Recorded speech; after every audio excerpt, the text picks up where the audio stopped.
Salut à tous, c'est Rémi de Maniac.fr. On se retrouve aujourd'hui pour une nouvelle vidéo de test complet du tout premier robot tondeuse de chez Mova, le modèle 600.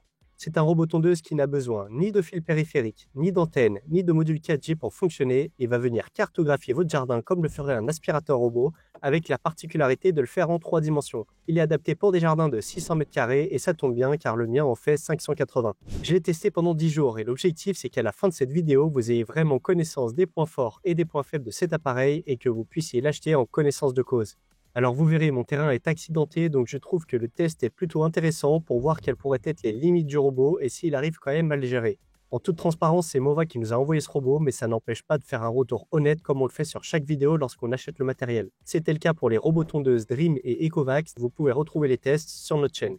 Pour information, on administre également une page Facebook sur les robots tondeuses avec plus de 11 000 abonnés, donc si vous avez des questions, n'hésitez pas à le rejoindre. Vous trouverez les liens du groupe Facebook et le lien d'achat du robot tondeuse Mova 600 en description. N'hésitez pas à liker et commenter. Pour vous, c'est peut-être pas grand chose, mais pour nous, ça nous aide beaucoup. Allez, c'est parti!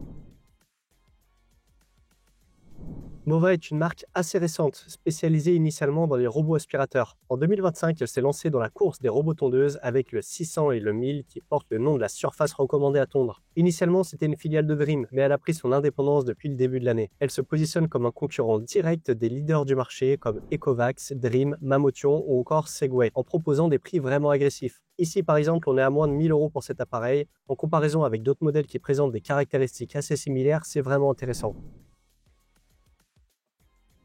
Ce test a été réalisé sur un terrain de 580 m². Information importante, comme je vous le disais, il est en pente et comment dire, assez accidenté. Pour compliquer la tâche, et aussi parce que j'avais la flemme de passer la tondeuse, j'avoue, je l'ai fait tondre avec des herbes de 10 cm environ, soit le maximum recommandé par la marque. Et en plus, les premiers jours, il a tondu sur de l'herbe humide. Alors clairement, on peut dire que le robot a galéré, surtout au début, mais bon, il s'en est quand même sorti. Après plusieurs passages, l'herbe était plus courte et bien plus sèche. Allez, sans plus attendre, on commence par la présentation rapide du Mova 600.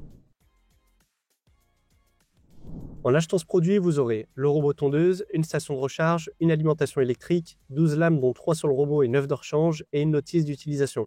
Je trouve que le design est assez réussi et rappelle le Dream A1 avec sa couleur grise. Mova a rajouté une poignée de transport à l'arrière et c'est bien pensé car c'est pratique. Il a une carrosserie qui a l'air plus solide que l'Ecovacs A1600 RTK, mais bon, je vous recommande tout de même de la protéger pour éviter qu'elle se raye. À l'arrière, il a 2 roues crantées pour une bonne adhérence. Il est prévu pour une pente maximale de 45%. Sur le robot, on retrouve un disque de coupe d'une largeur de 20 cm avec 3 lames rasoirs et il a 2 roues un peu plus petites à l'avant. Sur le robot, on a un capot sous lequel se cache une molette pour régler la hauteur de coupe de 2 à 6 cm. Il a également plusieurs boutons de commande pour allumer le robot tondeuse, lancer la tonte ou le retour à la station. Après, on peut presque tout piloter avec l'application mobile qu'on passera en revue plus tard. Le robot possède un arrêt d'urgence en pressant le gros bouton rouge Stop. Pour finir, à l'avant du robot, on retrouve le capteur 3D LiDAR, utile pour cartographier votre jardin, détecter et éviter les obstacles. Allez, on passe maintenant à l'installation et la mise en route du Mova 600. Pour commencer, il vous faudra installer la station de préférence proche de votre maison pour pouvoir capter le Wi-Fi. C'est nécessaire seulement au niveau de la station et non pas dans tout le jardin. Ensuite, on peut mettre le robot à charger, tourner le bouton Off à On et installer l'application Mova. Connecter le robot via votre smartphone avec le QR code disponible sur l'appareil, il faudra le coupler avec votre Wi-Fi en fréquence 2,4 GHz. L'installation est assez rapide, seules les mises à jour demandent un peu de temps. Le robot est prêt à tondre et pour commencer, il faudra lui faire le tour de votre jardin. Pour cela, vous pouvez le guider via votre application en le faisant passer proche des bords. C'est le même système qu'on retrouve chez Dreamy avec son modèle A1.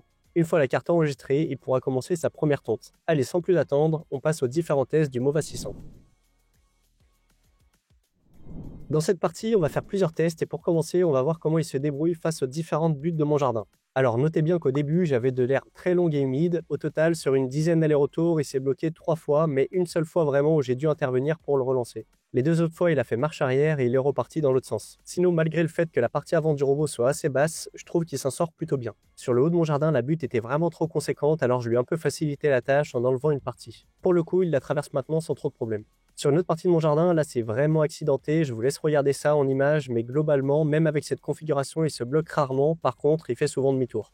Globalement, sur la partie motricité, je suis plutôt satisfait pour un robot de cette gamme de prix qui, pour rappel, n'est pas fait pour travailler sur un jardin aussi difficile, mais là au moins vous avez un aperçu de ses capacités. On passe maintenant à la tonte des bordures. Pour rappel, le Mova 600 est équipé d'un disque de coupe de 20 cm situé au milieu du robot. Il passe plutôt proche des bords, mais contrairement à des modèles haut de gamme comme le Dreamy A2, son disque de coupe ne se déporte pas. Donc il faudra compter environ 30 à 40 cm maximum non tondu sur les côtés. Tout comme un aspirateur robot, le Mova 600 fonctionne avec un lidar 3D. Il sera en mesure de reconnaître des obstacles et de les contourner. Dans l'application, on a la possibilité de régler la sensibilité avec l'option hauteur d'évitement des objets. Par exemple, en réglant sur 20 cm, il ne sera pas en mesure de détecter un petit objet dans votre jardin. En revanche, si vous sélectionnez une hauteur de 5 cm et que vous avez de l'herbe trop haute, il va le détecter comme un obstacle. C'est donc un réglage qui se fait au cas par cas selon votre jardin. D'une manière générale, il ne sera pas aussi précis qu'un aspirateur robot, mais il saura identifier la majorité des obstacles de plus de 20 cm. Dans tous les cas, je vous conseille de rien laisser traîner dans votre jardin, c'est toujours mieux. Voici les principales fonctionnalités qu'on retrouve au niveau de l'application mobile. On va rapidement passer parce que finalement ça ressemble vraiment à celle du Dreamy. On clique sur Entrée pour accéder aux différents paramètres. Donc là, le robot tondeuse est en train de travailler. En haut, en cliquant sur 3D, on peut voir que le robot a bien pris connaissance du jardin. Ensuite, en cliquant sur les 3 petits points en haut, on a accès à différents paramètres. Vous pouvez consulter l'historique de tonte, l'état d'usure des pièces, activer le mode retour à la station automatique en cas de pluie et pareil pour le gel. Vous pouvez aussi paramétrer à quel pourcentage de batterie vous voulez qu'il se charge et qu'il démarre la tonte. Bien sûr, vous pouvez régler le fuseau horaire et la langue dans laquelle il va communiquer.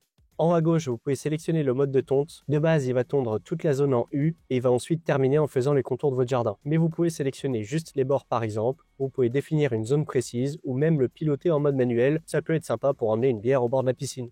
En cliquant juste à côté de la carte 3D, il y a d'autres réglages intéressants. De base, on est en mode tonte standard, mais vous pouvez passer en mode efficace pour gagner en rapidité, mais le robot sera moins précis dans ses déplacements et sa détection. Vous pouvez aussi définir d'autres sens de tonte, lui dire de ne pas tondre les bordures à la fin d'une session si ça ne vous intéresse pas, ajuster la précision de tonte des bords, activer ou non la reconnaissance avancée d'obstacles, je vous le recommande seulement si votre herbe n'est pas trop haute, régler la hauteur d'évitement des obstacles, on en a déjà parlé lors du test. Voilà ce qui concerne les principales fonctionnalités et si vous avez des questions, n'hésitez pas à les poser en commentaire. Maintenant, je vais passer en revue les principaux avantages du robot tondeuse Mova 600 après 10 jours de tonte. Pour commencer, j'ai trouvé que la prise en main du robot et son installation étaient assez simples. Il est compatible avec toutes les configurations de terrain. On n'a pas de souci de réception d'antenne RTK, de 4G ou de câble périphérique. Pour le coup, c'était assez intuitif même sans la notice. En termes de design, la marque Mova a comblé quelques lacunes présentes sur son concurrent, à savoir la présence d'une poignée à l'arrière du robot et un capot sur le dessus pour le protéger des intempéries. Ensuite, on a un temps de tonte correct et finalement plus long que le temps de charge, environ 45 minutes pour une tonte contre 32 minutes de chargement. Le robot revient tout seul à sa station quand il a 15% de batterie et repart à 95%. Il s'arrêtera tout seul lorsqu'il aura totalement terminé sa tâche. Sur mon terrain d'un peu moins de 600 m², il faut bien compter 7 heures parce qu'il y a pas mal d'obstacles à traiter. On retrouve de nombreux paramétrages sur l'application mobile. La grande majorité des actions peuvent être effectuées à distance. Au cas où vous avez sauté de cette étape, j'ai traité ce point dans la partie application mobile. On a la possibilité d'enregistrer 2 cartes. Vous pouvez donc même envisager de l'acheter si vous avez un jardin divisé en 2 parties de 600 m² chacune. Ensuite, contrairement à l'Ecovac A1600 RTK, on n'est pas obligé de recommencer une cartographie quand on déplace la base, et ça c'est quand même bien pratique. Clairement, je trouve que pour un robot à moins de 1000 €, il gère plutôt bien sur un terrain accidenté, il se bloque finalement assez peu. Au total, sur plusieurs jours de tonte, j'ai dû le débloquer 3 fois parce que j'ai des trous à des endroits de mon jardin que j'ai dû reboucher. Pour finir, il a une très bonne qualité de tonte et il est garanti 3 ans. Alors, ce robot a quand même des inconvénients et je vais essayer de tous les lister. Pour commencer, c'est bon à savoir, mais on est quand même obligé de diriger nous-mêmes le robot une première fois pour réaliser la cartographie, elle ne se fait pas automatiquement. Ensuite, comme vous l'avez vu, au niveau de la coupe des bordures, on ne sera pas aussi précis qu'un modèle haut de gamme avec un disque déporté ou un double disque de coupe. Là, pour être large, dites-vous qu'il restera environ 30 à 40 cm sur les bords. On a vu que le robot a une bonne motricité, mais il conserve tout de même le défaut du Dreamy A1, à savoir lorsqu'il effectue un demi-tour, il le fait sur place, ce qui peut endommager le terrain, notamment devant la station à terme. Concernant l'application, elle est plutôt facile à utiliser, mais il manque quand même quelques fonctionnalités pour qu'elle soit vraiment complète. Par exemple, le réglage de la hauteur de coupe ne peut se faire que via la molette sur le robot. Également, on n'a pas de photo des obstacles rencontrés pendant la tonte, seulement des icônes. D'ailleurs, on voit le robot avancer directement sur l'application mobile, mais parfois au bout d'un moment, l'image se gèle, il faut fermer puis rallumer l'application pour avoir les données à jour. C'est pas bien grave, mais c'est quand même pas pratique. Ensuite, on a des roues crantées à l'arrière, mais pas de roues tout-terrain comme sur le Mova 1000 ou encore sur le A1 Pro. Pour finir, les lames rasoirs sont fixées avec des vis classiques. À terme, je suis sûr que les têtes de vis auront tendance à s'abîmer avec les frottements et il sera difficile de les dévisser. Pour cela, on peut les remplacer par des vis Torx. Et voilà pour ce test d'une manière générale par rapport à la concurrence, notamment au Segway i105, je trouve qu'il se positionne vraiment bien en termes de fonctionnalité et tarifs. Il est assez complet et il est vraiment idéal pour mon jardin de 580 m². A savoir que si vous avez un jardin un peu plus grand, vous pouvez opter pour le Mova 1000.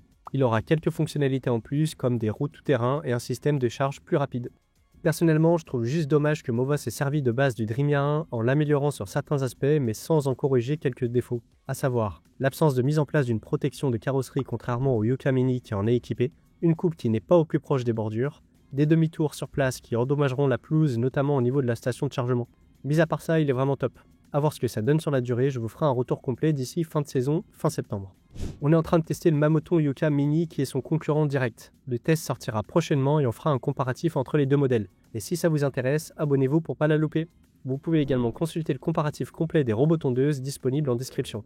Encore une fois, n'hésitez pas à liker et partager, ça nous aide beaucoup dans le référencement. Vous pouvez aussi nous retrouver sur notre site maniac.fr avec toute l'actualité high-tech du moment, les derniers tests, comparatifs, aspirateurs robots et balais laveurs. A plus!